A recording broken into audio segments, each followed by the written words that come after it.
बड़ी उदारतापूर्वक कंट्रीब्यूट किया है, ये बीच उपस्थित होकर मुझे बेहद खुशी हो रही है। आप लोगों के सहयोग के लिए मैं आप सभी के प्रति आभार प्रकट करता हूँ और आपकी मैं पूरी प्रशंसा भी करना चाहता हूँ। साथियों, जैसा कि आप सभी को मालूम है, आज का यह कार्यक्रम हमारे उन वीरों को समर्पित है जिनके त्याग और बलिदान की वजह से हमारा देश हर तरह से आज महफूज है। आजादी के बाद से ही हमारी सेना के वीर जवानों ने किन-किन हालातों का सामना करते हुए देश को सुरक्षित रखा है, उसका पूरा वर्णन करना यह बहुत ही कठिन काम है। चाहे भारत की अखंडता और संप्रभुता की रक्षा के लिए लड़े गए बहुआयामी युद्धों में जीत हासिल करना हो, या फिर सीमा पार से हो रही आतंकी गतिविधियों का मुकाबला करना हो, हमारी आर्म्ड फोर्सेज ने बहुत ही मुस्तैदी के साथ अपनी भूमिका का निर्वाह किया है। आप सभी अवगत हैं कि इस दौरान हमारे बहुत सारे वीरों ने अपना सर्वस्व बलिदान भी दिया है और कई सैनिक अक्षम भी हुए। परिवार के मुखिया की आकस्मिक मृत्यु होने पर उनके परिवार वालों को जो मानसिक संताप सहना पड़ता है, उसका अनुमान लगाना भी यह मुश्किल है। इसलिए हमारा पूरा दायित्व बनता है कि हम उन सैनिकों और उनके परिजनों के सहयोग में आगे आएं। ऐसे में उनके कल्याण को ध्यान में रखते हुए सन 1949 में संसद की रक्षा समिति द्वारा 7 दिसंबर के दिन को सशस्त्र सेना झंडा दिवस के रूप में मनाने का निश्चय किया गया था। यह दिन हमारे सैनिकों के अमूल्य योगदान के लिए एक सम्मान दिवस के रूप में मनाया जाता है, पर पिछले साल से इसमें हम लोगों ने बदलाव किया है और यह बदलाव करते हुए अब गौरव माह के रूप में इस पूरे महीने भर मनाने की शुरुआत की गई है। वैसे तो हमारे सैनिकों के सम्मान के लिए किसी खास दिन, सप्ताह या माह की जरूरत नहीं है।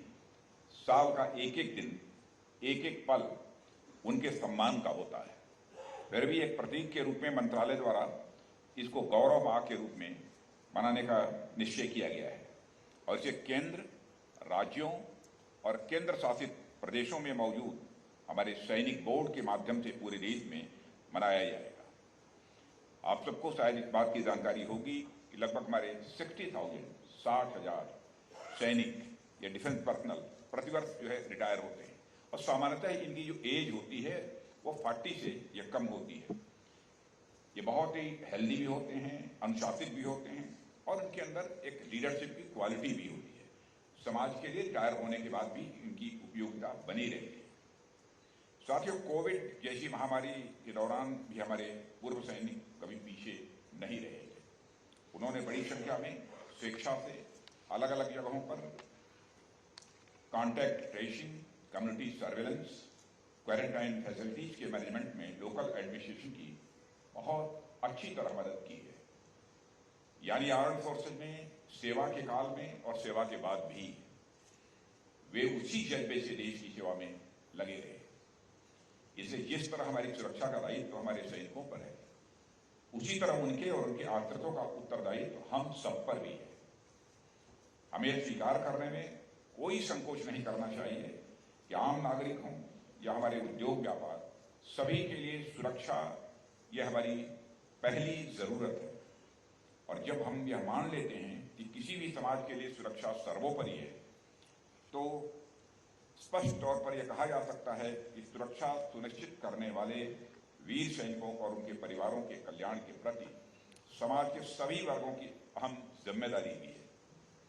यह गौरव माह इसी सामाजिक जिम्मेदारी का निर्वहन करने का एक माध्यम है। साथियों, हमारे देश की संस्कृति हमेशा से सामुदायिक संस्कृति रही है। यहाँ देश और समाज के प्रति हर क्षेत्र में समर्थ लोगों के सहयोग की बड़ी पुरानी परंपरा मिलती है। प्राचीन काल में दधीची या कर्ण जैसी महान विभूतियां हों या मध्यकाल में भामाशाह या रहीम, सभी समाज और राष्ट्र सेवा में सभी समाज और राष्ट्र की सेवा में अपने योगदान के लिए वे जाने जाते हैं। रहीम के बारे में तो कहा जाता है कि जब वह दान दिया करते थे तो हमेशा शीश नीचे झुका करके, और उनसे एक बार पूछा गया, आप दान देते समय नजरें नीची क्यों रखते हैं? क्या सुंदर उत्तर उन्होंने दिया था। देनहार कोई और है, देनहार कोई और है, भेजत है दिन रैन, लोग भरम हम पै धरें, याते नीचे नैन। यानी देने वाला तो कोई और है जो दिन रात देता रहता है, पर लोगों को भ्रम यह होता है कि मैं उन्हें दे रहा हूं, इसलिए सदा मेरी निगाहें दान देते वक्त नीची हो जाया करती हैं। और मित्रों, मैं यह भी कहना चाहूंगा, देने का काम वही कर सकता है जिसका मन बड़ा होगा। छोटे मन का व्यक्ति देने का काम कभी नहीं कर सकता, बराबर लेने का काम करता है। और मेरी यह मान्यता है कि जिसका मन जितना ही बड़ा होगा उतना ही उसे सुख और आनंद की अनुभूति होगी। इसमें जिन लोगों ने मैथमेटिक्स पढ़ा होगा, वैसे in general 6th 7th class या 8th क्लास में भी पढ़ाया जाता है। यदि इसे मैथमेटिकल इक्वेशन में भी कहना हो तो मान लीजिए थोड़ी देर के लिए, let us consider that your मन इज ए सर्किल। थोड़ी देर के लिए मान लीजिए कि आपका मन एक सर्किल है, यह वृत्त। इस सर्किल का जो सर्कमफरेंस है, जो इसकी परिधि है, इसको जितना ही आप बढ़ाते चले जाओगे उसी प्रपोर्शन में मैग्नीट्यूड ऑफ सुख, मैग्नीट्यूड ऑफ आनंद, परमानंद अपने आप बढ़ता चला जाएगा। मैथमेटिकल इक्वेशन में कहना हो तो इसको यो कह सकते हैं कि सर्कमफरेंस ऑफ मन is directly proportional to the magnitude of सुख, circumference of man is directly proportional to the magnitude of anand, circumference of man is directly proportional to the paramanand, paramanand। मन बड़ा जिसका जितना होगा उतना ही उसे आनंद की अनुभूति होगी। साथियों, कुछ सालों से, यानी जब से आप जैसे बड़े कारपोरेट डोनर्स का साथ हमें मिला है, फ्लैग फंड में कई गुना की बढ़ोतरी हुई। आप लोगों का यह सहयोग आपको उन स्वतंत्रता सेनानी उद्योगपतियों की कतार में लाकर खड़ा कर देता है जिन्हें आज स्वतंत्रता संग्राम में उनकी सेवा, समर्पण और सहयोग के कारण याद किया जाता है। वह चाहे घनश्याम दास जी बिरला हो, या वह जवाहरलाल जी बजाज हों, या फिर जमशेद जी टाटा हों, इन सभी ने महात्मा गांधी के नेतृत्व में आजादी की लड़ाई में आर्थिक रूप से अपनी अहम भूमिका निभाई थी।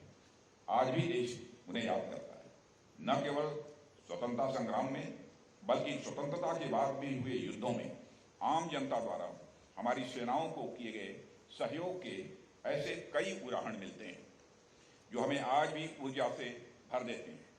1962 के युद्ध में राष्ट्र के आह्वान पर इस देश की जनता ने दिल खोल कर दान दिया था, जिससे हमारे सैनिकों की अस्त्र शस्त्र से लेकर वस्त्र तक की जरूरतें पूरी हो सकी। हमारी माताओं, बहनों और बहुओं ने अपने गहने, आभूषण और लोगों ने अपने जीवन भर की जमा पूंजी हमारी सेनाओं को दान कर दी थी उस समय 62 के वार में। और यह है राष्ट्र के प्रति हमारी यह उदात्त भावना, यह बड़ी भावना। और इसी तरह के एक नहीं अनेक उदाहरण मिलते हैं जहां लोगों ने अपने देश के जवानों के लिए अपना बहुत कुछ अर्पित कर दिया। इन्हीं सबसे प्रेरित होकर इसी तरह की एक पहल मैंने होम मिनिस्टर के रूप में शुरू की थी। जब मैं होम मिनिस्टर था उस समय मैंने पहल शुरू की थी। सेंट्रल आर्म पुलिस फोर्सेस के अधिकारियों और जवानों के कल्याण और उनके उत्साहवर्धन के लिए हमने भारत के वीर नामक एक पहल शुरू की थी, जिसमें कारपोरेट, फिल्म और खेल जगत के लोगों के साथ साथ आम जनता ने भी बढ़ चढ़ कर हिस्सा लिया था। और जिस दिन हमने इसकी शुरुआत की थी, कुछ लोगों को आमंत्रित किया था, वैसे ही जो हमारे जान पहचान के थे, ऐसे ज्यादा नहीं, 30, 40, 50 लोग। आपको आश्चर्य होगा, वहां मैं मौजूद था, वहीं पर लगभग 30 करोड़ रुपए उसी समय आ गए थे वीर जवानों के लिए, उनकी मदद करने के लिए।